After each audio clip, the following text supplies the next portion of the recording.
એવું તો વરી હું થઈ ગયું આપણે દ્વારકાથી આવતા આવતા ધોહાને ટોપી લેવી પડી ને કામ કરી નાખ્યું. તો હેલો ગાઈસ, દ્વારકાથી આપણે આવતા હતા બેટ દ્વારકાથી, એટલે આપણે એને રેસ્ટોરન્ટમાં ખાવા ઉભા રહી ગયા. આપણે એને નાગેશ્વરથી 3-4 વસ્તુ લીધી હતી.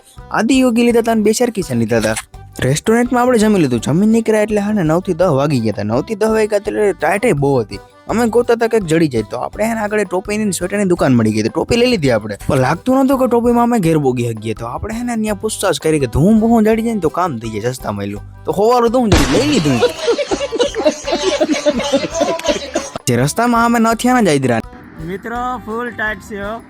ટાઈટ ભૂકા કાઢી નાખે. તમે જો મારું કહેવાનું એમ છે, તમે દ્વારકા જતા હોય ને આ સમયે તો સેટર લેતા જાજો, ને કહેજો આવા કરવા પડીએ. બહુ વાંધો ના આવ્યો, થોડી તકલીફ પડી ને આપણે ઉગી ગયા રાણામાં અમને રણમલભાઈ મળી ગયા. તો રણમલભાઈને બુલેટ આપણે થોડીક વાર હાકી લીધું. આપણે હાકીને આગળ જતા હતા, આપણે કામ દેખાણું, તમે જોઈ શકો ક્યાંક બાંદરૂથી ને જતા લાગે આ બધા ભાઈ બંધુ. આજના વ્લોગમાં આટલું. વ્લોગ તમને પસંદ આવે ને તો લાઈક શેર અને ફોલો કરી દેજો. મળીએ એક નવા વ્લોગમાં.